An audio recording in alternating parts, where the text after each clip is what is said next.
Yes students, welcome to chemistry point. और आज के इस वीडियो में हम धातु और अधातुओं की फ़िज़िकल प्रॉपर्टीज़ के बाद बात करेंगे केमिकल प्रॉपर्टीज़ की। उससे पहले मैं आपको 4 बातें बताऊंगा, जिसमें बात नंबर 1 ये है कि पिछले वीडियो में मैंने आपको ये बताया था कुछ ऐसे बोरॉन की मेटेलॉइड नेचर के बारे में कहा था। तो मोस्टली जो बुक्स है वो बोरॉन को मेटेलॉइड की कैटेगरी में मानती है। ऐसा कहते हैं कि रेफरेंस बुक में लिखा हुआ है 8 मेटेलॉइड्स है, ठीक है। लेकिन आपको जो है वो बोरॉन को नॉन मेटल ही मानना है, क्योंकि कुछ reference book clear cut statement देती है कि बोरॉन इज़ नॉन मेटल, ठीक है। बोरॉन एक अधातु है। तो एक तो कोई डायग्राम से बताए और एक क्लियर कट स्टेटमेंट दे, तो अगर हम उनको एनालिसिस करें तो रिजल्ट हम ही अपने आप में निकाल पाएंगे कि बोरॉन एक नॉन मेटल है। इस वोट की तरफ ज़्यादा जाया जा सकता है अगर क्लियर कट स्टेटमेंट है तो थोड़ा सा आप इस चीज़ को करेक्ट कर लेना।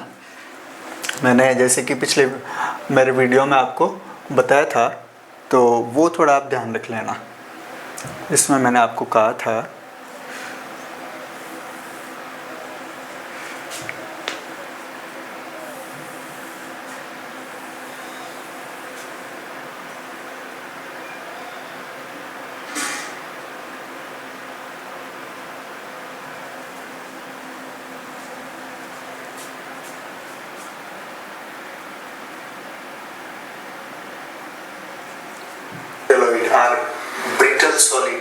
यहाँ बताया था मैंने, दिए हुए टॉप पे तो बोरॉन है, इसमें बताया था। तो ये बोरॉन और ये सिलिकॉन था, ठीक है।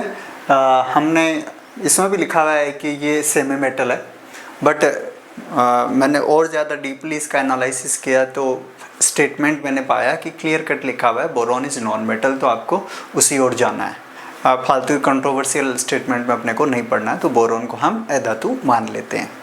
दूसरा मैं इसमें करेक्शन करना चाह रहा था, एक बाई मिस्टेक जल्दी में बोला गया मेरे से, ये एल्यूमिनियम को नहीं काटा जा सकता। मैंने वहाँ एल्यूमिनियम कह दिया था, तो ये मैं करेक्शन करना चाहूँगा इसमें।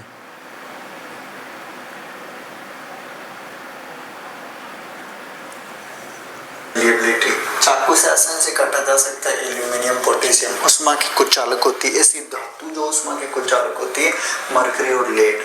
तो ये एल्यूमिनियम गलती से बोला गया, इसको भी आप करेक्ट कर लेना। एल्यूमिनियम नहीं है, सोडियम पोटेशियम जो है उनको इजीली चाकू से काटा जा सकता है। तो ये 2 करेक्शन थे, 2 बातें हो चुकी, बाकी 2 बातें हम वीडियो के एंडिंग में करेंगे। कुछ सरप्राइजिंग तो होना ही चाहिए ना। दूसरा ये कि थोड़ा हेल्थ इशू की वजह से आपका ये वीडियो लेट आया, इसके लिए थोड़ा क्षमा प्रार्थी हैं, असुविधा के लिए खेद है। बाकी तो आपको पता ही है, ज़िंदगी में जो चीज़ें पेशेंस के साथ और टाइम लेके मिलती है वो थोड़ी ज़्यादा अच्छी मिलती है, ठीक है। तो आपने पेशेंस बनाए रखा, इसके लिए आप बड़ाई के पात्र हो। बधाई के नहीं, बड़ाई के पात्र हैं। पेशेंस हर कोई इंसान नहीं रख सकता। तो अभी हम ये कह रहे हैं कि जो पीरियोडिक टेबल है, इसमें एक नई बात मैं और ऐड करना चाह रहा हूँ कि जो मेटल्स हैं उनकी भी अलग अलग कैटेगरी है, ठीक है। तो ये आपको पता होनी चाहिए कि कौन सी मेटल को हम क्या बोलते हैं। जैसे ये जो मेटल है, इनमें फर्स्ट वाले कॉलम को बोलते हैं एल्कली मेटल। सर हिंदी में बताओ? बिल्कुल, आपको हिंदी में भी बताएंगे।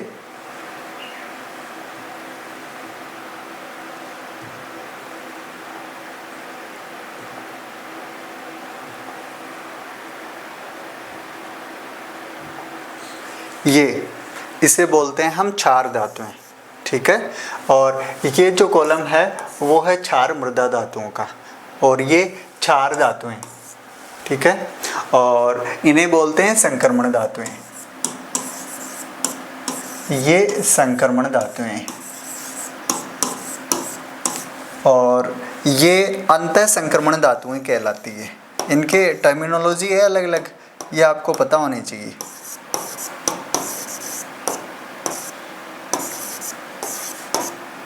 अंतः संक्रमण धातु, इनर ट्रांजिशन एलिमेंट, ठीक है।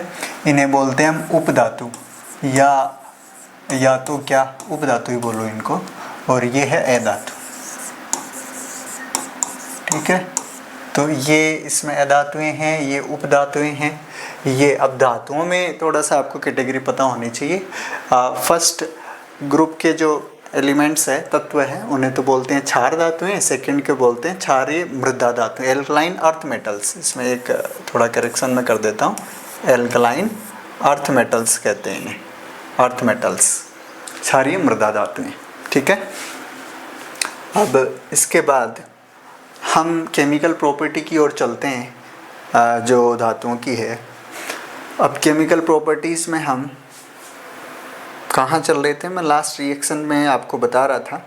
अच्छा, उससे पहले भौतिक अवस्था में सोडियम कैसे दिखता है, चाकू से किस टाइप से काटा जा सकता है, तो ये मैं थोड़ा आपको विजुअल्स दिखाना चाह रहा हूँ, रियल लाइफ का विजुअल। ये देखो, इस टाइप का ये सोडियम होता है। और ये जो आपको ये ड्रॉप गिरती हुई दिख रही है ना, ये पैराफिन की है। ये पैराफिन जैसे कोई ऑयल टाइप में इस टाइप का होता है, चिकनाहट होती है इसमें, तो इस पैराफिन कोटेड सोडियम होता है ओरिजिनली। ठीक है, तो ये इस टाइप का दिखता है आपको। और नेक्स्ट अगर हम बात करें तो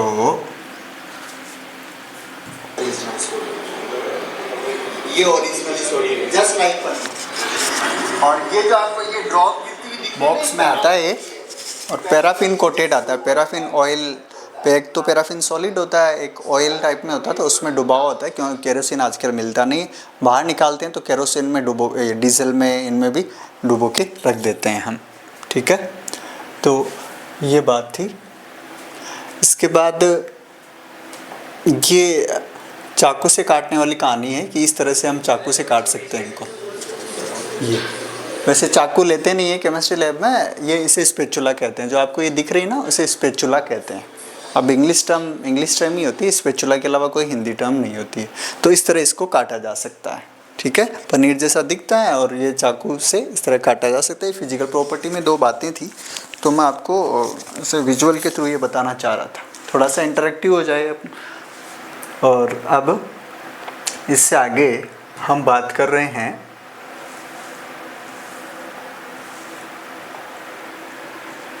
ये कंक्लूजन के तौर पे कि हमने फिजिकल प्रॉपर्टीज़ पढ़ी तो सही, बट फिजिकल प्रॉपर्टीज़ में कन्फ्यूजन ही कन्फ्यूजन है। धातुएं सॉलिड होती है, ठीक है, मान लिया सॉलिड, लेकिन मरकरी कहाँ है, हीलियम कहाँ है, सीजियम कहाँ है। फिर अधातुएं जनरली गैस होती है, तो आयोडीन क्या है, ठीक है, क्लोरीन तो ठीक है, ब्रोमीन क्या है। तो ये फिजिकल प्रॉपर्टीज़ में कुछ एक्सेप्शंस है, अपवाद है। ऐसे ही मेटल में हमने कहा ये विद्युत की चालक होती है और उष्मा की सुचालक होती है, ठीक है, मान लिया। लेकिन जब हम मरकरी की बात करते हैं, देखा होगा आपने, लेड की बात करते हैं, तो इन्हें NCERT उष्मा की कुचालक मानती है। इसमें एक्सेप्शन आ गया। Electrical resistance increase with increasing temperature, जैसे जैसे टेम्परेचर आप इंक्रीज़ करते हैं तो इनका प्रतिरोध बढ़ता जाता है धातुओं का, ये हम यहाँ बात कर रहे हैं। इसके अलावा मेलिएबल एंड डक्टाइल, यानी इनको खींच के तार बनाया जा सकता है, ठीक है, इन पे चोट मारी जाती है तो चादर बनाई जा सकती है, ये बात तो ठीक है। नॉन वोलेटाइल यानी अवाष्पशील होती है धातुएं, और इनका जो ऑक्साइड्स होते हैं इनके हेलाइड होते हैं, इनके हाइड्राइड, इनको हिंदी में भी ऑक्साइड, हेलाइड एंड हाइड्राइड बोलते हैं। वो क्या होता है, इनके गलनांक ज़्यादा होते हैं। अब सेमी मेटल की क्या खास बातें हैं, इनके गुण इसके और इसके बीच में होते हैं, ठीक है, जैसे सिलिकॉन, जर्मेनियम, ये दो नाम तो आप पक्के याद रखना। थर्मल कंडक्टेंस होती है इनमें, यानी उष्मा की सुचालक होती है। Electrical resistance decreases with increasing temperature, यहाँ तो प्रतिरोध बढ़ता है ताप के साथ और इनका प्रतिरोध ताप बढ़ने के साथ घटता है, ठीक है, और इन पे कोई फ़र्क नहीं पड़ता है टेम्परेचर से। प्रतिरोध तभी यूज़ में लेंगे जब इलेक्ट्रिकल कंडक्टिविटी होगी, विद्युत की सुचालकता होगी। तो ये विद्युत के तो सुचालक होते ही नहीं है, लेकिन अपवाद आ गया ना, क्या इसमें इंसुलेटर कह दिया। इंसुलेटर मीन्स जो विद्युत के कुछ चालक होते हैं, तो अब उसमें ग्रेफाइट आ गया, कार्बन का एक अपरूप है ग्रेफाइट, वो विद्युत का सुचालक होता है। तो अपवाद यहाँ पर है।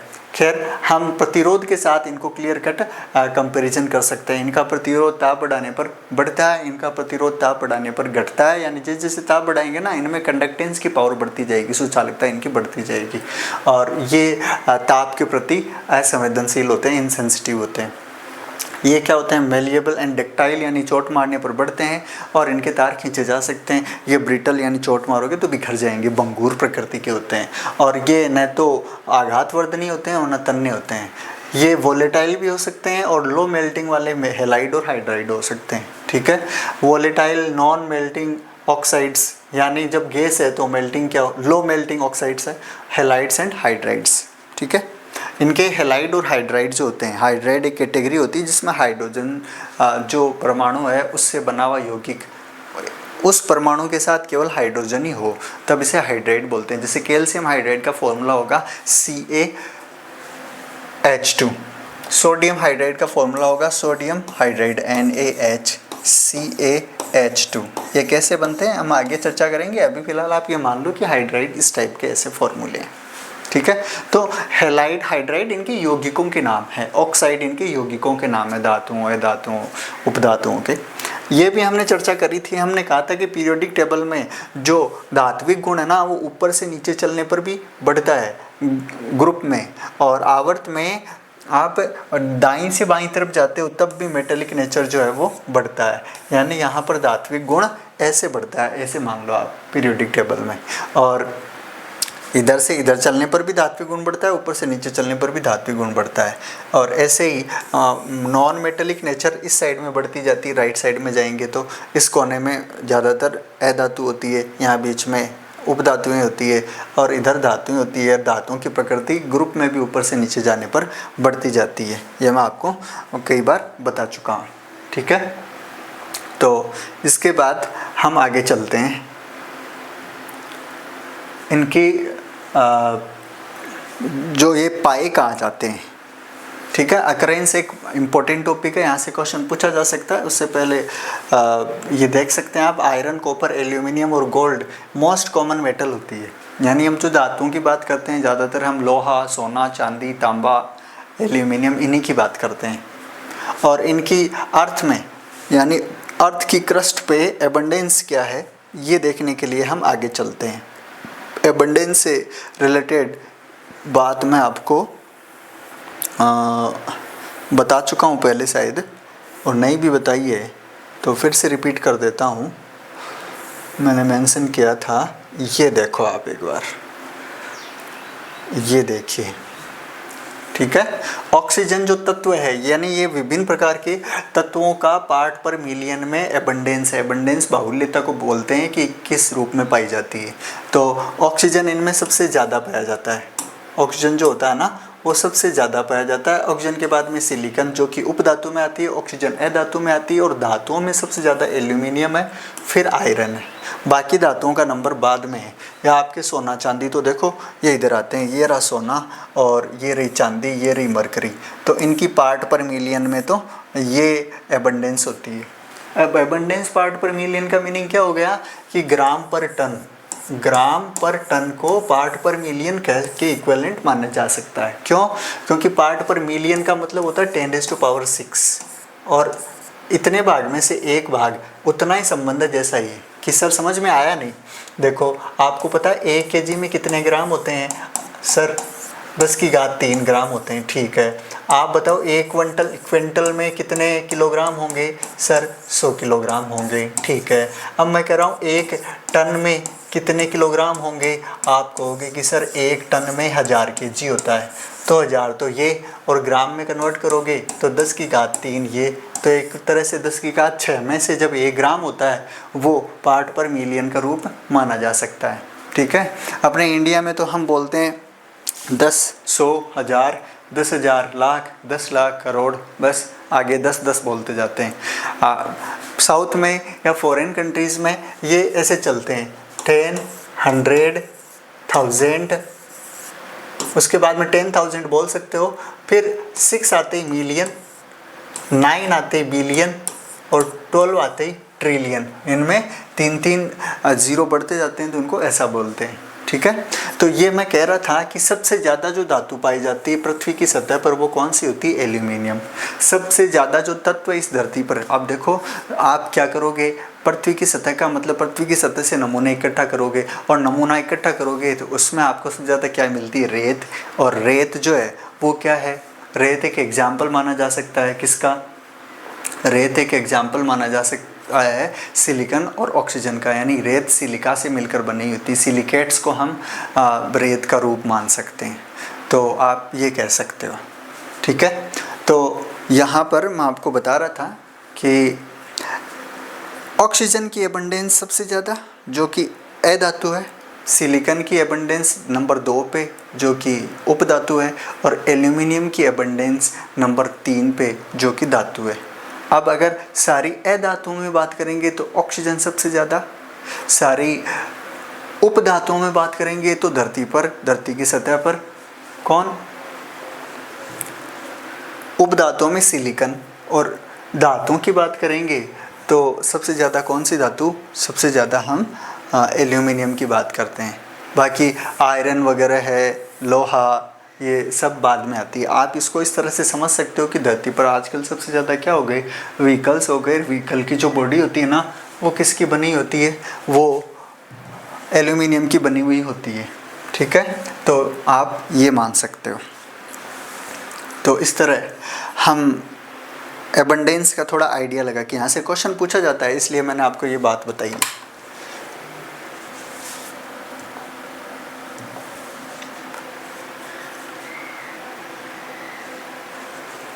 अच्छा, इसको दूसरे तरीके से हम ऐसे समझ सकते हैं, अलग अलग वे में हम देखते हैं। मोस्टली स्टूडेंट्स की ये कंप्लेन है कि सर आप जो रियल टाइम क्लास लेते हो यानी ऑफलाइन, उसमें और इस क्लास में थोड़ा सा डिफरेंस है। डिफरेंस ये है कि यहाँ मेरे को कालचक्र में बंधा रहना पड़ता है, मतलब एक टाइम लिमिट होती है ना, उसमें मेरे को सब कुछ डिलीवर करना होता है। और क्लास में तो क्या अनलिमिटेड टाइम तक चलते हैं, तो वो वाइब्स थोड़ी अलग होती है। यहाँ कालचक्र ने मेरे को बांध रखा है, तो थोड़ा सा टाइम पास की टेंडेंसी कम रहती है मेरी यहाँ पर, वरना मैं इतना सीरियसली मेरी क्लास में कभी रहता नहीं हूँ, मेरे स्टूडेंट्स जानते हैं। ठीक है, तो ये देखो आप, ऑक्सीजन एलिमेंट सबसे ज़्यादा, एलिमेंट्स में अगर बात करें तो ऑक्सीजन सबसे ज़्यादा होगा। ये क्रस्ट है, यानी सबसे ऊपर का हिस्सा होता है धरती का, क्रस्ट उसे बोलते हैं, क्रस्ट। फिर आता है मेंटल, ये ज्योग्राफी वाले अच्छे से जानते हैं, और बीच का हिस्सा होता है कोर। ठीक है, तो क्रस्ट पे कौन है सबसे ज़्यादा, ये क्रस्ट का एग्जाम्पल है, और क्रस्ट में है ऑक्सीजन सबसे ज़्यादा, फिर सिलिकॉन, और फिर एल्यूमिनियम, उसके बाद में आयरन, कैल्शियम, मैग्नीशियम, और फिर बाकी तत्व हैं। तो ये आपके काम का डायग्राम हो सकता है, एक क्विक व्यू मिल जाता है आपको कि कौन से तत्व या कौन सी धातुएं पृथ्वी की सतह पर सबसे ज़्यादा है। सर ये क्या है, ये यहाँ पे ह्यूमन बॉडी में है तत्व विभिन्न प्रकार के, यानी अपनी शरीर में ऑक्सीजन तत्व सबसे ज़्यादा जो अधातु होता है, फिर नंबर 2 पे कार्बन है, वो भी अधातु होता है, फिर हाइड्रोजन है, वो भी अधातु कैटेगरी में आता है, फिर नाइट्रोजन है, वो अधातु कैटेगरी में आता है। धातुओं में अपनी बॉडी में सबसे ज़्यादा क्या है, कैल्शियम है। ये काम की बात है। तो ये परसेंटेज के बेसिस पे है, वो मैंने पार्ट पर मिलियन के बेसिस पे बताया था, ये परसेंटेज के बेसिस पे है। ह्यूमन बॉडी में ऑक्सीजन सबसे ज़्यादा, फिर कार्बन, फिर हाइड्रोजन, फिर नाइट्रोजन, कैल्शियम। यानी धातुओं की बात करें तो कैल्शियम सबसे ज़्यादा परसेंटेज में अपनी बॉडी में है, और पृथ्वी की सतह पर एल्यूमिनियम सबसे ज़्यादा है। ठीक है, तो ये बात बतानी थी मेरे को, काम की थी, इसलिए अब आगे चलते हैं हम। ये हो गया अक्रेंस, यानी ये धातुएं कैसे पाई जाती है। तो अक्रेंस के बाद में हम ये कह रहे हैं कि ये कैसे प्राप्त की जाती है धातुएं। तो द एलिमेंट्स और compounds which occur naturally in earth crust are known as minerals. यहाँ कुछ टर्मिनोलॉजी यूज में ली जाती है, ये थोड़ी ओवरलैपिंग हो गई है, इसको थोड़ा आप देख लेना। तो यहाँ पर जो पृथ्वी की सतह पर धातु के रूप में नेचुरल चीज़ पाई जाती है, उसे तो कहते हैं हम खनिज। मिनरल्स को इंग्लिश में खनिज कहते हैं। और जिन खनिजों से सुविधापूर्वक कम लागत में क्या प्राप्त की जाए, धातुएं प्राप्त की जाए, उसे हम क्या बोलते हैं, उसे हम अयस्क कहते हैं। तो वास्तव में अयस्कों से ही धातुएं प्राप्त की जाती है। ठीक है, तो 2 डेफिनेशन हो गई। जो सीधे खानों से निकाले जाते हैं उन्हें तो बोलते हैं अयस्क, और जो खानों से निकाले गए पदार्थों से फिर ऐसे रासायनिक यौगिक जिनमें धातुएं अधिकतम मात्रा में होती है और उनसे सुविधापूर्वक और कम लागत में हम धातुएं प्राप्त कर सकें, उन्हें बोलते हैं ऑर्स। ठीक है। अपनी कहानी और से चलती है, अयस्कों से चलती है। अयस्क को सांद्रण, सांद्रण का मतलब है थोड़ा घना करना। अब सांद्रण कैसे, जैसे आप चाशनी बनाते हो ना, तो पानी में चीनी डालते हो, घोल देते हो, उसको गर्म करते हो तो वो घनत्व उसका बढ़ता जाता है, उसे हम सांद्रण कहते हैं। तो अयस्क का सांद्रण किया जाता है और उस सांद्रण के बाद में उच्च अभिक्रियाशील धातुओं को अलग तरीके से, मध्यम अभिक्रियाशील धातुओं को अलग तरीके से और निम्न अभिक्रियाशील धातुओं को अलग तरीके से। ये एनसीईआरटी बोलती है। धातु और अधातु उनके यौगिक नाम 3 हैं, लेकिन टॉपिक में भिन्नता ज़्यादा है, तो ये आपको स्पेशली ध्यान रखना होगा, ठीक है। तो उच्च अभिक्रियाशील धातु विद्युत अपघटन से निकाली जाती है, फिर शुद्ध धातु हो जाता है। मध्यम अभिक्रियाशील धातु कार्बोनेट अयस्क और सल्फाइड अयस्कों में बदली जाती है। आपने सुना होगा, पहले हम जब छोटे थे 10वीं क्लास में पढ़ते थे तब तो पढ़ते थे जाग पल्लवन विधि, लेकिन आजकल पता नहीं है कि नहीं। तो कार्बोनेट और सल्फाइड फ्लोकुलेशन मेथड, पल्लवन का मतलब झाग बन के ऊपर आ जाते हैं, फिर इनसे धातु अलग कर ली जाती है। तो ये कार्बोनेट और सल्फाइड अयस्कों से निस्तापन और भर्जन से धातु के ऑक्साइड और फिर धातुओं में अपचयन और फिर धातु का शोधन किया जाता है। निम्न अभिक्रियाशील धातुओं सीधे सल्फाइड अयस्कों से भर्जन और धातुओं पर परिष्करण किया जाता है। अब यहाँ पर हल्का सा यहाँ ये भी मेंशन किया हुआ है, अगर आपको दिख पा रहा है तो, पोटेशियम, सोडियम, कैल्शियम, मैग्नीशियम और एल्यूमिनियम, ये तो होती है सक्रिय धातुएँ, ठीक है। ये कम सक्रिय धातु हैं, ये और भी कम सक्रिय धातु हैं। ये सक्रियता श्रेणी है जो हम आगे पढ़ेंगे हम, ठीक है। तो जो सबसे ज़्यादा सक्रिय होती है उन्हें विद्युत अपघटन से, जो थोड़ी कम सक्रिय होती है उन्हें कार्बन का प्रयोग करते हुए अपचयन से, रिडक्शन का मतलब अपचयन होता है, और जो अपनी प्राकृतिक अवस्था में पाई जाती है वो नेटिव स्टेट होती है, वो सिल्वर और गोल्ड, ठीक है। तो इस तरीके से जो पृथ्वी की सतह पर पाई जाती धातुएं, उनसे हम निष्कर्षण कर सकते हैं, धातुएं प्राप्त कर सकते हैं। Gold, silver, platinum and copper are found in the free state. Gold है, प्लेटिनम है, सिल्वर है, चांदी, सोना और प्लेटिनम जो महंगी धातुएं हैं वो प्रकृति में मुक्त अवस्था में पाई जाती है। Copper and silver are also found in the combined state as their sulphide और ऑक्साइड। इनमें से ये क्या बता रहा है, ये कह रहा है कि कॉपर और सिल्वर जो है ना वो कंबाइंड स्टेट में यानी यौगिकों के रूप में भी धरती पर पाए जाते हैं। कॉपर और सिल्वर फ्री भी होता है, सिल्वर कंबाइंड अवस्था में यानी संयुक्त अवस्था में भी होता है। किस रूप में, किस यौगिकों में ये क्वेश्चन बन सकता है, सल्फाइड और ऑक्साइड के अयस्कों के रूप में कंपटीशन का क्वेश्चन बन सकता है कि कॉपर और सिल्वर के कौन से यौगिक धरती पर सबसे ज़्यादा मात्रा में पाए जाते हैं, तो सल्फाइड और ऑक्साइड हो गए। ऐसे ही metal at the top of the activity series. Sir ये एक्टिविटी सीरीज क्या, अभी हम बात करेंगे, अभी अपना टॉपिक आने ही वाला है केमिकल नेचर का। तो जो टॉप होता है यानी कि potassium, calcium, magnesium, aluminium are reactive, ये बहुत ज़्यादा रिएक्टिव होते हैं और प्रकृति में फ्री एलिमेंट के रूप में नहीं पाए जाते हैं। ये धातुएं कभी भी मुक्त अवस्था में आपको नहीं मिलेगी, बहुत ज़्यादा रिएक्टिव होती है, यानी खुले में आपको पड़ी हुई नहीं मिलेगी, ठीक है। सर सोडियम होता है ना, उसको स्टोर रखा जाता है पैराफिन में। जो ओरिजिनली सोडियम आता है पैराफिन ऑयल में स्टोर करके फिर आता है, केरोसिन में नहीं आता है ओरिजिनली। केरोसिन में तो हम अपने घरों पे रख देते हैं, ठीक है। पैराफिन ऑयल केरोसिन डीजल के कंपैरिजन में थोड़ा महंगा है, अवेलेबल नहीं होता है इजीली, तो उस केस में हम ऐसा करते हैं।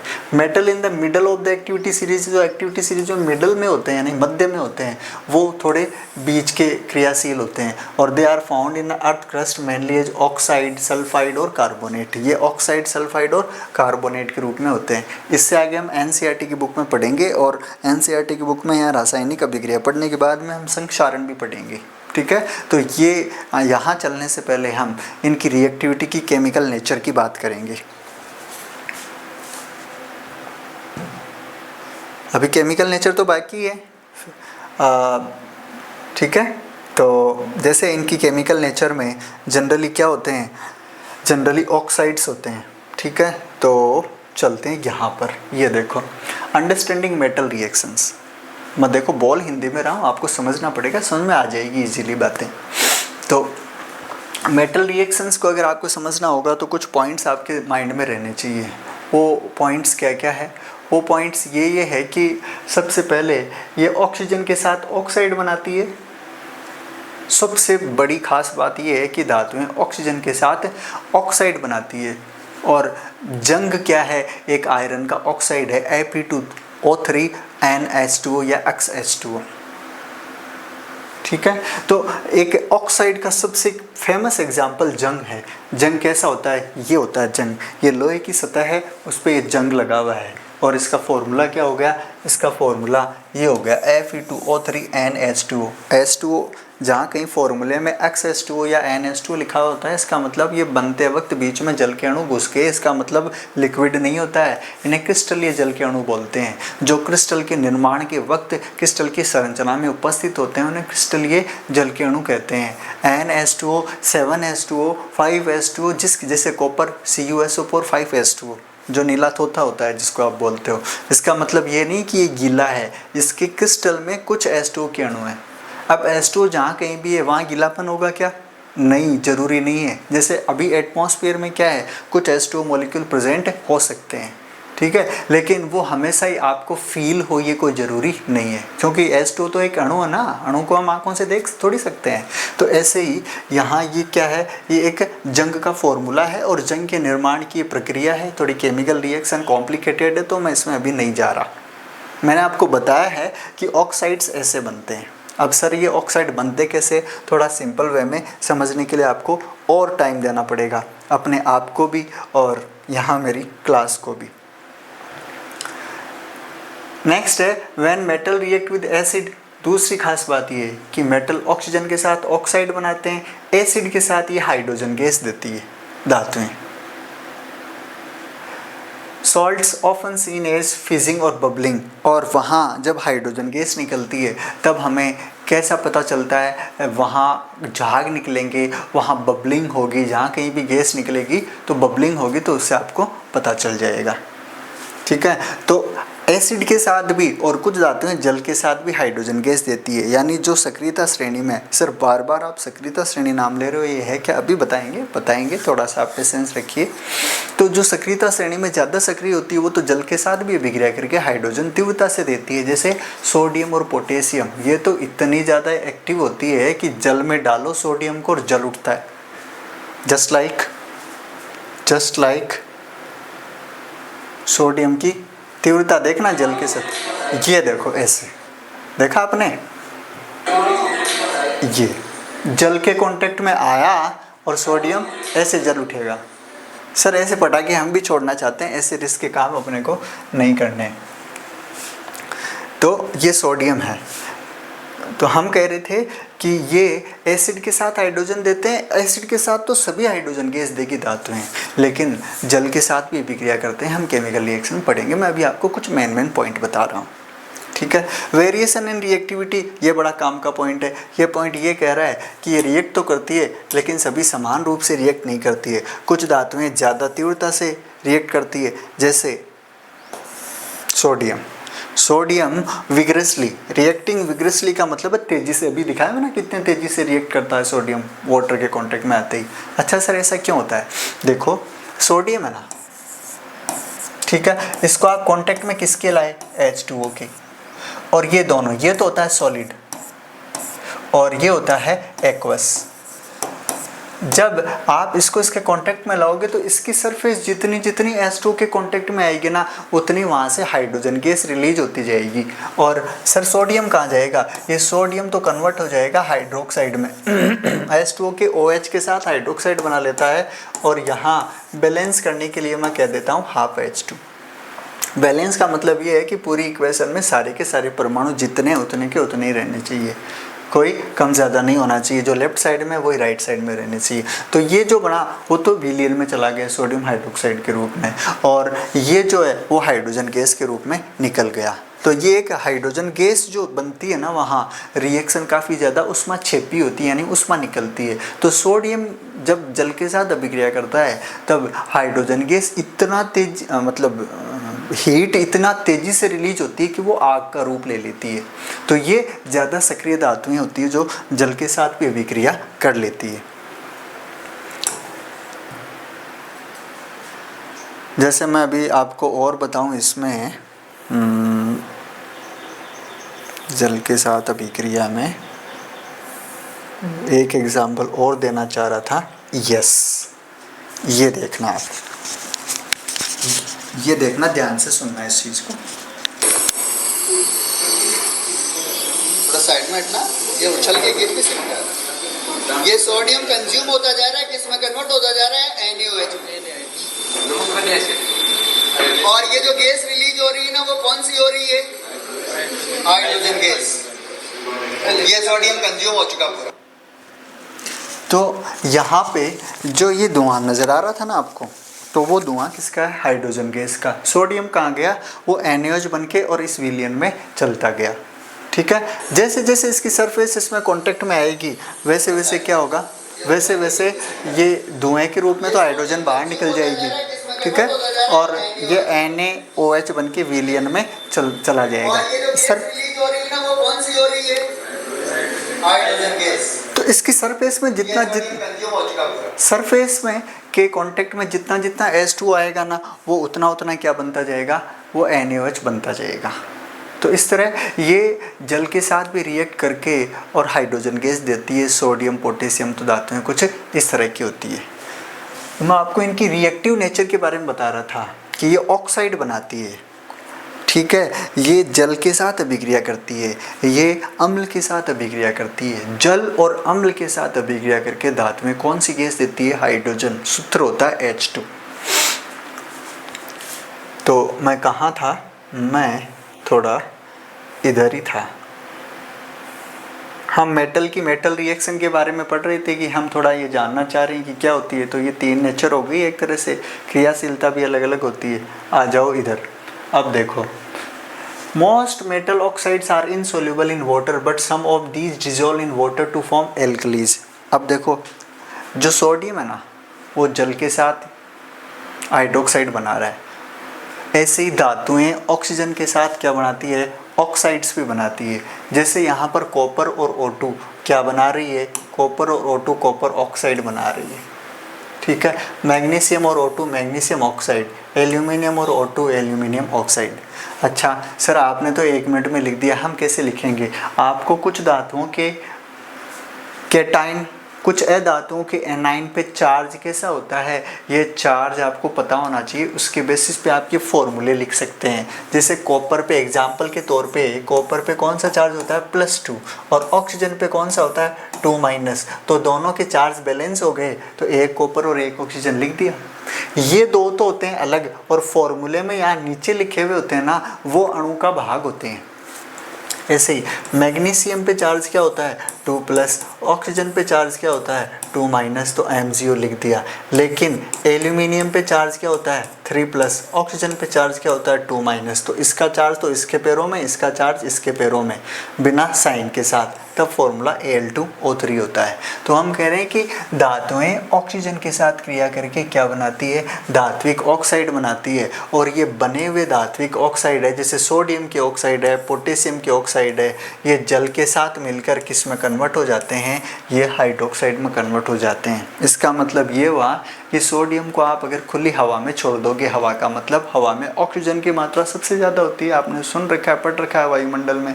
तो ऑक्सीजन से क्रिया करके सोडियम क्या बनाएगा, पहले तो सोडियम ऑक्साइड, और वायुमंडल में नमी भी होती है। इस टाइम जब भयंकर गर्मी होती है तब भी H2 के अणु तो होते ही हैं वायुमंडल में, तो उनके साथ रिएक्ट करके और वो क्या बनाता है, सोडियम हाइड्रोक्साइड। इसीलिए सोडियम को खुला हवा में भी नहीं छोड़ते हैं। पानी के कांटेक्ट में तो बिल्कुल नहीं लाना है, लेकिन खुला हवा में भी नहीं छोड़ते हैं। तो इनके ऑक्साइड किस में कन्वर्ट हो जाएंगे, NaOH में। और NaOH में कन्वर्ट होने का मतलब ये हुआ कि आपका वो सोडियम है, वो पोटेशियम, अब वो धातु नहीं रहा जो आप बच्चों को दिखाने के लिए लाए थे, जो आप 10th क्लास में पढ़ाने जा रहे थे, जो आप छोटे बच्चों को दिखाने जा रहे थे। ज़्यादा छोटे बच्चों को दिखाने से फ़ायदा नहीं है, सोडियम से खेलेंगे। कॉलेज के बच्चे ही जब चोरी करके सोडियम को सिंक में डाल देते हैं और पटाखा छोड़ते हैं, तो फिर छोटे बच्चों को तो कहना ही क्या। तो ये पहली बात है। दूसरी बात हम यहाँ पे ये कर रहे हैं कि मेटल वाटर के साथ क्या बनाते हैं, मेटल ऑक्साइड। और ये मेटल ऑक्साइड यानी धात्विक ऑक्साइड जल के साथ क्या बना देते हैं, धात्विक हाइड्रोक्साइड। ये बात करी है मैंने, ये NCERT की बुक में लिखा हुआ है, हम देख लेंगे। ऐसे ही सोडियम और पोटेशियम सीधे जल के साथ क्या देते हैं, हाइड्रोजन और हीट देते हैं। मैंने बताया ना अभी एग्जाम्पल आपको। कैल्शियम H2 के साथ कैल्शियम हाइड्रोक्साइड देता है, हाइड्रोजन देता है, लेकिन हीट नहीं देता। ये बातें बड़ी काम की है। यानी पोटेशियम और सोडियम ही जल के साथ तीव्रता से अभिक्रिया करके और पटाखा छोड़ते हैं। सारी धातुओं में ऐसा नहीं होता है। समझ गए होंगे, बात आई होगी कुछ तो समझ में। जैसे ये क्या है, इस टाइप का, ये आग कब लगेगी, जब कुछ धातुएं जैसे सोडियम और पोटेशियम जल के साथ रिएक्ट करती है, ठंडे जल के साथ ही, और आग पकड़ लेती है। तो ये तो है इनकी कहानी। रिएक्शन होती है काफ़ी ज़्यादा वॉयलेंट, यानी उग्र अभिक्रिया होती है, और उसमें छिपी होती है, और इमीडिएटली हाइड्रोजन रिलीज होती है जो, और उस टाइम पर जो उसमें निकलती है वो आग का रूप लेती है। ये अब ये एग्जाम्पल किसका है, ये एग्जाम्पल कैल्शियम का है।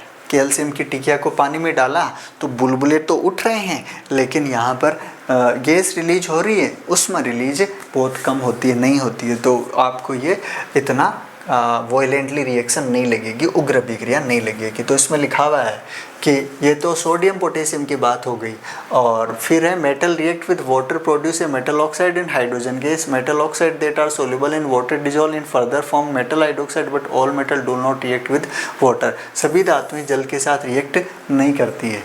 सर क्या बोल गए आप, मैं बताता हूँ। ये ऐसे कह रहे हैं कि धातुएं ऑक्सीजन के साथ क्रिया करके ऑक्साइड बनाती है, फिर ये ऑक्साइड जल के साथ अभिक्रिया करके और क्या बना देती है, हाइड्रोक्साइड बना देती है। लेकिन सभी धातुएं या उनके ऑक्साइड जल से अभिक्रिया नहीं करते हैं। इसके कहने का मतलब ये हुआ। ठीक है, तो मैं वापस एक बार पीछे वाली स्लाइड पे आता हूँ। यह हम गुण देख रहे हैं धातुओं के, तो धातु ऑक्सीजन के साथ क्या बनाते हैं, ऑक्साइड। धातु जल के साथ क्या बनाते हैं, ऑक्साइड, और फिर फाइनली हाइड्रोक्साइड भी बनाते हैं, हाइड्रोजन गैस। कुछ हाइड्रोक्साइड बना लेती है, मतलब मोस्टली जो धातुएं रिएक्ट करती है वो हाइड्रोक्साइड बना लेती है। Right equation for the reaction of अच्छा ये तो इसकी होगी एसिड के साथ। तो पहली अभिक्रिया हम धातुओं की देख रहे हैं किसके साथ, ऑक्सीजन के साथ। दूसरी अभिक्रिया किसके साथ देख रहे हैं, वाटर के साथ। और तीसरी अभिक्रिया किसके साथ देख रहे हैं, अम्लों के साथ। लेकिन यहाँ पर कॉपर जो है ना वो डाइल्यूट HCl से रिएक्ट नहीं करता है। बाकी कैसे करते हैं सर, बाकी तनु अम्लों के साथ अभिक्रिया करके लवण और हाइड्रोजन गैस देते हैं। हाइड्रोजन यहाँ रिलीज होती है जब वो अम्लों से अभिक्रिया करते हैं, हाइड्रोजन यहाँ रिलीज होती है जब वो जल से अभिक्रिया करते हैं। जल और अम्लों के साथ हाइड्रोजन गैस रिलीज होती है। मैंने स्टार्टिंग में ही आपको ये बात बताई थी। अब सर अम्ल ठीक है, एक बात तो मैंने आपको ये बताई, इसकी चर्चा हम आगे भी करेंगे। फिर से ये बात मैं बताऊंगा फॉर्मूला कैसे लिखेंगे। दूसरी, अम्ल कितने टाइप के होंगे, अम्लों की देखो एक श्रेणी है, ये आपको याद कर लेनी चाहिए। HCl को बोलते हैं हाइड्रोक्लोरिक अम्ल, इसे हाइड्रोजन क्लोराइड भी कह देते हैं। H2CO3 को बोलते हैं कार्बोनिक अम्ल, ठीक है। HClO3 को बोलते हैं क्लोरिक एसिड, ClO है ये, ClO3, ठीक है। HNO3 को कहते हैं नाइट्रिक अम्ल, H3PO4 को कहते हैं फॉस्फोरिक अम्ल, H2SO4 को बोलते हैं सल्फ्यूरिक अम्ल। तो ये अम्ल कई प्रकार के होते हैं। अब सर ठीक, लेकिन एक बात आई थी बीच में, क्या, तनु और सांद्र। ये लिखा हुआ देखा हमने पिछली स्लाइड में सर, कि जो कॉपर है ना उसके बारे में ऐसे कहा हुआ था ये तनु HCl से अभिक्रिया नहीं करता है। ठीक है, ये तनु क्या होता है, अच्छा दो टर्म होती है, एक तो होता है तनु और एक होता है सांद्र। देखो आप कितनी भी कोई भी सॉलिड हो चाहे लिक्विड हो, विलियन में आप मिलाओगे तब विलियन बनेगा, और विलियन के लिए तनु और सांद्र पदों का प्रयोग किया जाता है। अब जैसे आपने 1 चम्मच चीनी मिलाई 1 गिलास पानी में, वो विलियन हो गया। अकेले विलियन को आप तनु या सांद्र तब तक नहीं कह पाओगे जब तक दूसरी चीज़ से कंपेयर नहीं करोगे। आपने वही 1 चम्मच 1 कटोरी पानी में मिलाई तो वो वाला विलियन 1 गिलास पानी में मिली हुई सेम क्वांटिटी की चीनी के कंपैरिजन में क्या हो गया, सांद्र हो गया। यानी इकाई आयतन में घुले हुए मोलों की जो संख्या है उसे हम सांद्रता कहते हैं। सर मोल का बारे में बात मत करो, ठीक है। आप ये मान लो कि जब कोई मात्रा कम हो और विलय की और विलय क्या हो, ज़्यादा हो, तब तो हम तनु शब्द का प्रयोग करते हैं। और विलय की मात्रा ज़्यादा और विलय की मात्रा कंपैरेटिवली यानी तुलनात्मक रूप से कम हो तब हम सांद्र का प्रयोग करते हैं। अब सर हमें ये बताओ कि कोई हमें ये कह दे कि 100 ml आपने 1000 ml पानी में मिलाया, तो वो तनु है या सांद्र है। देखो एक अकेले विलियन के बारे में तनु या सांद्र कहना बड़ा मुश्किल है। आप किसी दूसरे ऐसे ही विलयन से कंपेयर करो ना, तब आप एक को तनु दूसरे को सांद्र कहते हो। मतलब सर समझे नहीं, जैसे एक तो 100 ml अम्ल किस में घुला हुआ है, पानी में। सर अम्ल घुलता है कि हाँ, वो अम्ल नहीं, ये मैं HCl की बात कर रहा हूँ। ये भी एक्सोथर्मिक होती है, तो कभी भी अम्ल को पानी में सीधे नहीं मिलाना चाहिए, उछल के गिरता है, वो भी एक्सोथर्मिक होती है। पानी को डाइल्यूट करते हैं ना, तो पानी को धीरे धीरे एसिड में मिलाते हैं, ठीक है।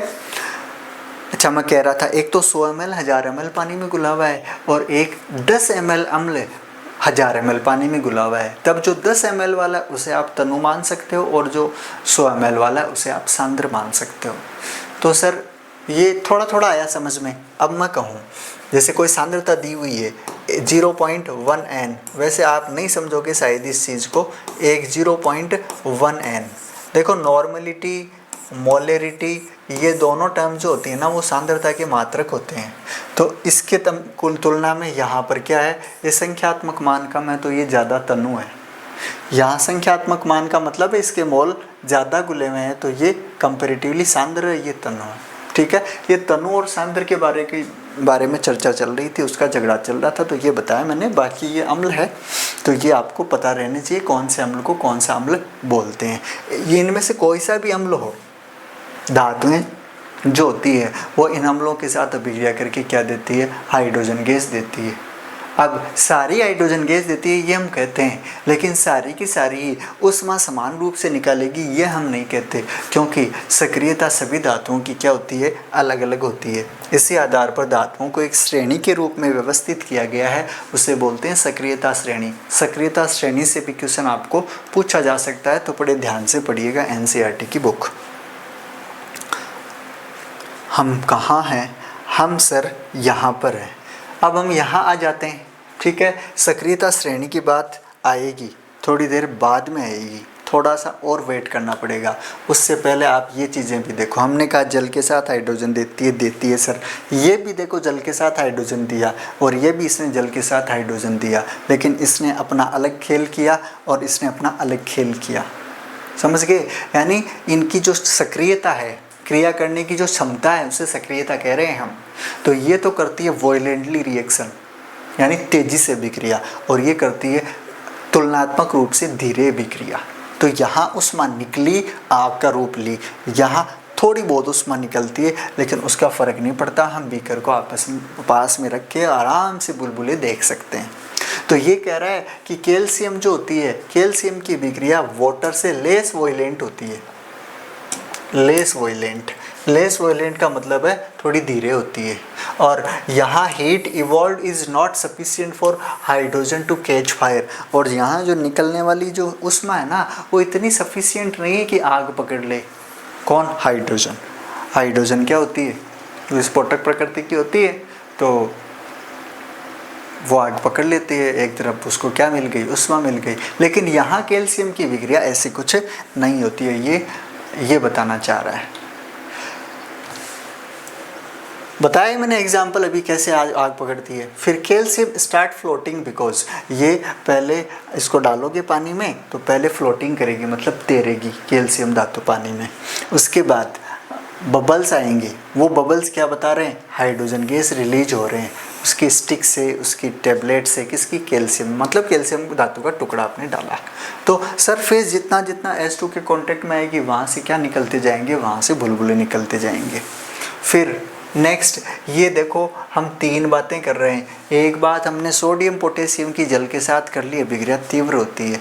दूसरी बात हमने कैल्शियम के साथ कर ली, अभिक्रिया थोड़ी धीरे होती है जल के साथ, यहाँ आग नहीं पकड़ता है। अब हम मैग्नीशियम की बात कर रहे हैं, ये कह रहा है देखो, अरे देखो तो सही, मैग्नीशियम जो है वो कोल्ड वाटर के साथ रिएक्ट नहीं करता है। कैल्शियम, पोटेशियम, सोडियम तो ठंडे पानी के साथ करती है अभिक्रिया, लेकिन अलग अलग हिसाब से करती है, अपने हिसाब से, इनका मूड होता है उसके अकॉर्डिंग। लेकिन मैग्नीशियम एकदम ढीठ है, वो ठंडे जल के साथ अभिक्रिया नहीं करता है, यानी हाइड्रोजन गैस नहीं निकलेगी। हाइड्रोजन गैस का मतलब जब अभिक्रिया करवाओगे तो एक तरफ बनेगा हाइड्रोक्साइड और फिर बनेगी H2 गैस।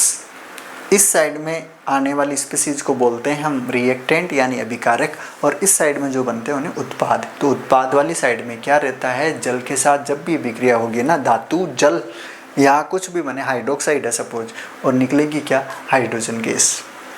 लेकिन मैग्नीशियम जो है ठंडे जल के साथ अभिक्रिया नहीं करेगी। ये किसके साथ अभिक्रिया करती है, गर्म जल के साथ। कौन सी धातु है जो ठंडे जल के साथ अभिक्रिया नहीं करती है, ऑप्शन आएंगे potassium, sodium, calcium, carbon, magnesium, उपरोक्त में से कोई नहीं। तो कार्बन तो पहले ही हट गया, धातु नहीं है। सोडियम, पोटेशियम ठंडे जल से तेज़ी से अभिक्रिया करती है, कैल्शियम भी करती है, उतना तेज़ी से नहीं, लेकिन आंसर क्या आएगा, मैग्नीशियम। हॉट वाटर के साथ करता है मैग्नीशियम अभिक्रिया। हाइड्रोक्साइड बनेंगे ही जब जल के साथ अभिक्रिया होगी, जल भले ही ठंडा हो भले ही गर्म हो, और हाइड्रोजन। देखो केमिस्ट्री ऐसा कहती है कि जब कोई अभिक्रिया होती नहीं है ना, तो आप ताप बढ़ा दो, टेम्परेचर बढ़ा दोगे ना, तब अभिक्रिया आसानी से होने लग जाएगी। अभिक्रिया की दर को ताप बढ़ाता है। तो यहाँ पानी गर्म ले लिया ना, अब थोड़ी अभिक्रिया आसान हो जाएगी। कहने का मतलब मैग्नीशियम की सक्रियता जल के प्रति कैल्शियम, सोडियम, पोटेशियम से कम है। तो ये भी तैरने लगता है। अब क्या फ़ायदा, हम तो गर्म ले लिया, अब तो तैरेगा ही, क्या करेगा। और hydrogen gas sticking to its surface, यानी जो भी हाइड्रोजन गैस है वो सरफेस पे आपको धुएं के रूप में निकलती हुई नजर आएगी, जो धुआं आपने अभी देखा था। ठीक है, देखो चीज़ें ऐसे ही नहीं बनती है, थोड़ा इसमें हर चीज़, दुनिया में ऐसा कोई काम नहीं है जो बिना स्ट्रगल के, बिना मेहनत के हो।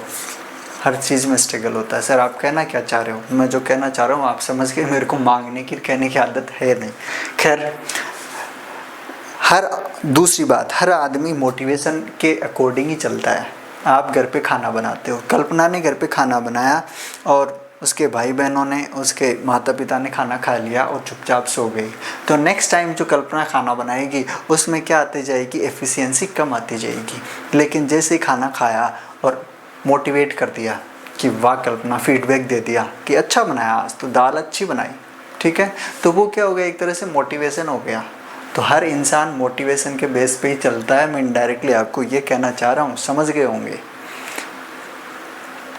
आप घर से बाहर गए, संजय घर से बाहर गया, कोई काम करके आ गया, ठीक है, बिना पूछे आज वो सामान लेके आ गया, लेकिन किसी ने उसको कोई रेस्पॉन्स नहीं दिया, तो संजय नेक्स्ट टाइम जो है उसकी एफिशिएंसी क्या हो जाएगी, कम। कि मैं काम करूं चाहे नहीं करूं, क्या फ़र्क पड़ता है। ठीक है, तो हर इंसान मोटिवेशन के बेसिस पे चलता है। ये जो इतना मसाला तैयार होता है ना, इसमें आँखें जलने लग जाती है, समझ गए ना आप। तो थोड़ा सा इस टाइप से आपका फीडबैक मिले ताकि हम भी मोटिवेट रहें और नेक्स्ट जो चीज़ें हैं वो आपके लिए इंटरेस्टिंग रिप्रेजेंट करें आपके सामने। तो थोड़ा ध्यान दीजिए इस चीज़ पे। Next metal like. अब बात हमने 4 धातुओं की तो बात कर ली।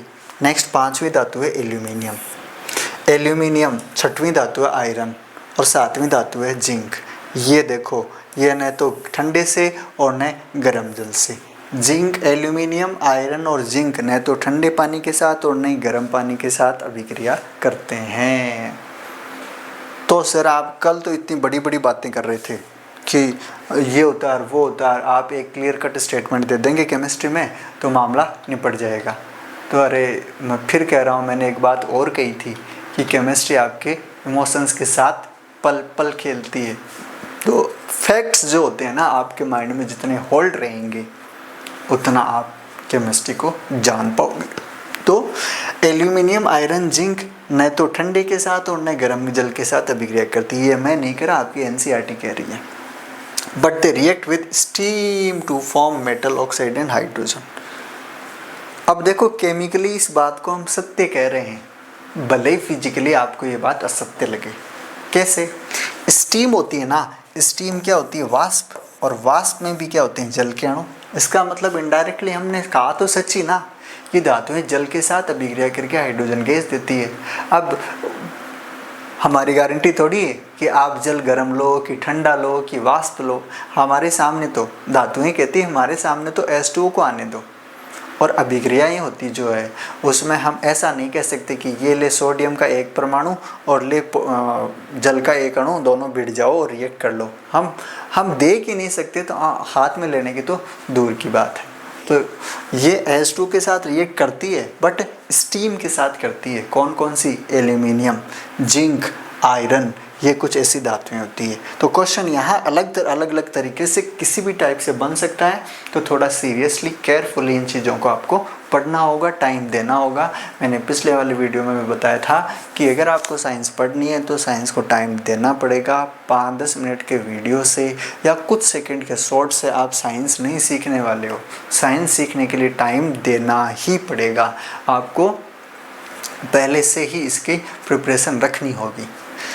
Next, metal such as lead, copper, silver, gold do not react with water at all. अब हम यहाँ आ गए कि जैसे शीशा है, लेड शीशा धातु होती है, मतलब वो शीशा नहीं जिसमें हम अपना चेहरा देखते हैं, उसे तो मिरर बोलते हैं इंग्लिश में, ये लेड है। कॉपर, सिल्वर एंड गोल्ड, सोना, चांदी, तांबा और शीशा, ये जल से अभिक्रिया नहीं करती है, एक तरह से आप ये अपवाद मान लीजिए। तो ये चीज़ें ध्यान रखने वाली हैं। हमने कितनी धातुओं के बारे में बात कर ली। पल पल हर चीज़ें चेंज हो रही है और परिवर्तन प्रकृति का नियम है। खैर, शायद आ गई होगी। रिपीट करने से क्या मतलब है? सोडियम पोटेशियम बड़ी तीव्रता से, कैल्शियम बड़ा शांति से, मैग्नीशियम गर्म जल के साथ, और जिंक, एल्यूमिनियम और आयरन स्टीम के साथ, और ढीठ है 1 नंबर के, वो है सिल्वर, आपकी चांदी। क्योंकि ऐसे तो अगर चांदी और सोना जल से क्रिया करने लगे तो हर कोई चांदी को पानी में डुबा के, हर कोई सोने को पानी में डुबा के और सोना घोल के ले जाएगा। सर ले जाते हैं ना कुछ लोग? यस ले जाते हैं, लेकिन वो विलयन अलग होता है जिसे हम एक्वारेजिया कहते हैं। ठीक है, वो अम्लों का विलयन होता है, जल का नहीं। खैर, फिर ये स्टीम के साथ, और lead, copper, silver, gold neither cold, neither hot, neither steam, जल के साथ तो क्रिया करते ही नहीं है। ये किसके साथ करते हैं? ये करते हैं अभिक्रिया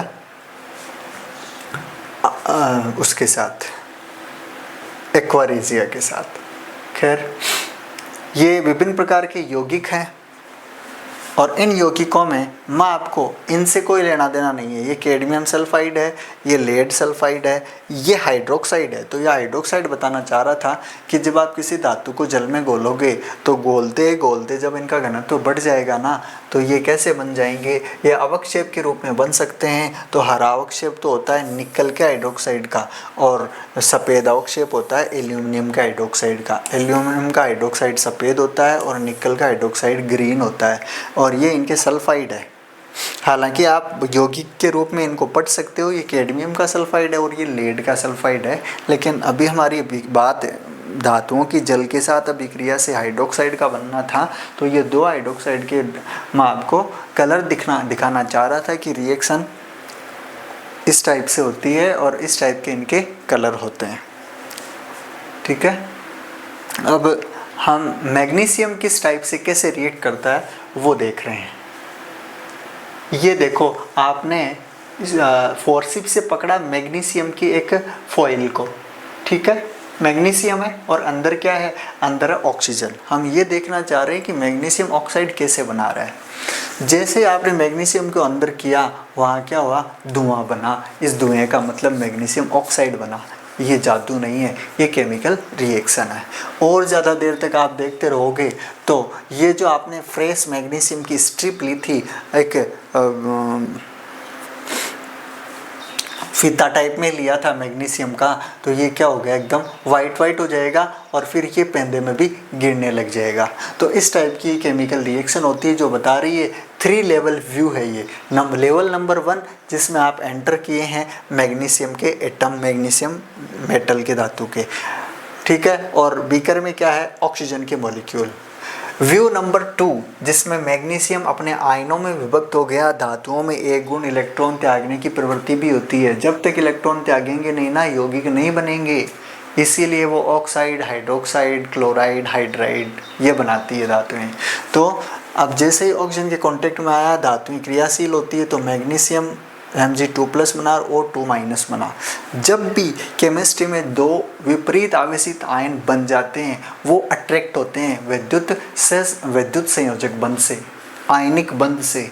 और फिर वो एक नया यौगिक बन जाता है। तो यहाँ अब क्या बन चुका, वो मैग्नीशियम ऑक्साइड बन चुका, जिसको अभिक्रिया के रूप में हम ऐसे लिख सकते हैं। अभिक्रिया के रूप में हम इसको ऐसे लिख सकते हैं, मैग्नीशियम ऑक्सीजन। ऑक्सीजन ये फॉर्मूला होता है, हर एक यौगिक के फॉर्मूले होते हैं, ठीक है। ऑक्सीजन का फॉर्मूला ये, मैग्नीशियम धातु का आप Mg के रूप में लिख सकते हो, लेकिन हाइड्रोजन धातु नहीं ना, गैस है, तो उसका फॉर्मूला H2 होता है। नाइट्रोजन धातु नहीं ना, गैस है, फॉर्मूला N2 होता है। कार्बन डाइऑक्साइड CO2 होता है, ठीक है। जो धातुओं के रूप में होते हैं उनको आप एक धातु के रूप, परमाणु के रूप में लिख सकते हैं। और जब यौगिक बनता है तो 2+ और 2- का मैग्नीशियम ऑक्साइड, ये आगे के नंबर है, इनको बैलेंस करने के लिए लिखते हैं। हम आगे बात करेंगे इनके बारे में, बाकी बात बताएंगे। खैर, ये जो रिएक्शन हुई अभी हमने लिखी, ये रिएक्शन आपको क्या कह रही है, थोड़ा इसके बारे में भी जान लें ताकि आप दुख नहीं पाओ। क्या है, कीप इन माइंड सेवरल की points about the balancing process. यानी आप जब भी कोई रासायनिक अभिक्रिया लिखो तो जब आप इसको बैलेंस करो तब कुछ पॉइंट जो है वो आपको ध्यान में रखने होंगे। क्या पॉइंट नंबर 1 ये है कि सारे के सारे एटम होते हैं ना फॉर्मूले में, भले ही लेफ्ट साइड में हो चाहे राइट साइड में हो, इनके गुणांक होते हैं। गुणांक का मतलब भले ही वो 1 हो, 2 हो, 3 हो, 1 को कभी मेंशन नहीं किया जाता है। गुणांक क्या होते हैं सर, बताओ तो सही। देखो इस अभिक्रिया में यहाँ पर 2 है, यहाँ पर आगे 1 है, यहाँ पर 2 है, जहाँ कुछ नहीं वहाँ 1 माना जाएगा। तो ये क्या हो गए, इनके कोफिशिएंट हो गए, ये गुणांक हो गए। तो अभिक्रिया को संतुलित करने के लिए हमेशा ही क्या किया जाता है, गुणांकों में ही छेड़छाड़ की जाती है। इसके ये गुणांक नहीं है, ये गुणांक नहीं है, इन्हें गुणांक नहीं बोलते, ये तो सूत्र में आते हैं। जैसे आप O3 लिख दो, O3 लिखते यौगिक अलग बन गया जिसे ओजोन कहते हैं, ठीक है। इनके साथ छेड़छाड़ नहीं की जाती है। यहाँ आप घटा बढ़ा सकते हो, 0 तो कर नहीं सकते, 0 है मतलब है ही नहीं ये, और बाकी 1 2 3 4। तो वो बैलेंसिंग का फर्स्ट पॉइंट ये कह रहा था कि आप क्या करते हो, इनके कोफिशिएंट्स ऑपरेट करते हो। जैसे 2 × MgO का मतलब इसमें 2 मैग्नीशियम है और 2 ऑक्सीजन एटम है, ठीक है। ऐसे ही 2CaNO3 होल ट्वाइस का मतलब ये हुआ इसमें कैल्शियम, इसमें 2 इसके अणु है, CaNO3 होल ट्वाइस। या इसको और थोड़ा और आगे देखें तो कैल्शियम 2 है, नाइट्रोजन देखो 2 इधर है तो 2 दूना 4, 4 नाइट्रोजन, ऑक्सीजन 3 है ना। NO3 एक स्पीसीज होती है, नाइट्रेट इसे बोलते हैं, तो 3 और ये तो होती है मल्टीप्लाई, ठीक है। 3 दूना 6 और 6 दूना 12, तो ये 12 एटम है। या तो आप इसको ऐसा कह दो कि अलग अलग एटम इतने, या ऐसा कह दो अणु जो है इसमें 2 है। बात number 2, chemical formulas can not be altered. किसी भी अभिक्रिया में अगर कोई यौगिक बनता है तो आप उनको क्या नहीं कर सकते, आप उनको चेंज नहीं कर सकते। चेंज कैसे सर, जैसे अभी आपको मैं बताता हूँ। यहाँ केमिस्ट्री में कुछ भी आप अलग लिख दोगे उसका मीनिंग अलग हो जाएगा। कैसे, जैसे O2 बन रही है और O2 की जगह आपने क्या लिख दिया, O2 की जगह आपने O3 लिख दिया, तो ये पूरी दुनिया ही चेंज हो गई। ओजोन बना दिया आपने। आप लिखना चाह रहे थे H2O और आपने लिख दिया H2O2, तो आपने इसकी दुनिया ही चेंज कर दी। या हाइड्रोजन पेरोक्साइड बना दिया, जो हमारे चोट लग जाती है तो वहाँ जब हम पट्टी करवाने जाते हैं, ठीक है, स्टिचिंग के लिए, तो वहाँ डिटॉल, स्प्रीट, H2O2 ये डिसइंफेक्टेंट का काम करते हैं, तो ये डालते हैं। जब डिटॉल या स्प्रीट डालते हैं तब तो होती है जलन, लेकिन H2O2 से जलन नहीं होती है, एकदम झाग उत्पन्न होते हैं वहाँ। ये इसका मतलब आप समझ आना, वो हाइड्रोजन पेरोक्साइड है, तो ये हाइड्रोजन पेरोक्साइड बन जाता है और ये H2 बन जाता है, ठीक है। आपने किसी अभिक्रिया में लिखा NO और आपने लिख दिया NO2, तो ये 2 केमिकल कंपाउंड बन गए। कहने का मतलब है इनके आगे आप अगर कोई चेंजिंग करते हो ना, इनके आगे यहाँ पर, तब तो अणुओं की प्रकृति चेंज नहीं होती है। लेकिन अगर इनके ये जो सबस्क्रिप्ट बोलते हैं, इनके पादांक, इनमें अगर आप चेंजिंग कर देते हो तो अणुओं की प्रकृति चेंज हो जाती है, वो अलग रासायनिक यौगिक बन जाते हैं। तो इसका स्पेशली ध्यान रखते हैं हम रिएक्शन को बैलेंस करने से पहले कि केमिकल फॉर्मूला जो होता है वो कभी भी क्या नहीं होता है, वो चेंज नहीं होता है। हमेशा ही आप ये ध्यान रखें। जैसे अभी जो हम रिएक्शन लिख रहे हैं ना, वो क्या लिख रहे हैं, Mg, हम लिख रहे हैं Mg, और रिएक्शन किसके साथ करवा रहे हैं, O2 के साथ। यहाँ O भी नहीं लिख सकते आप, रियल में क्या प्रेजेंट है उस बीकर में, ऑक्सीजन है, ठीक है। और क्या बन गया, जो बनता है पहले आप आंख बंद करके लिख दो और बाकी का हिसाब बाद में कर लेना। अब दिक्कत क्या है, इधर तो ऑक्सीजन 1 है, इधर 2 है, तो हम इधर ऐड कर सकते हैं आगे। ये 2 mg हो गया, अब इसका मतलब ऑक्सीजन बैलेंस हो गया। अब ये नहीं है तो इधर ऐड कर दो और रिएक्शन क्या हो गई, बैलेंस हो गई।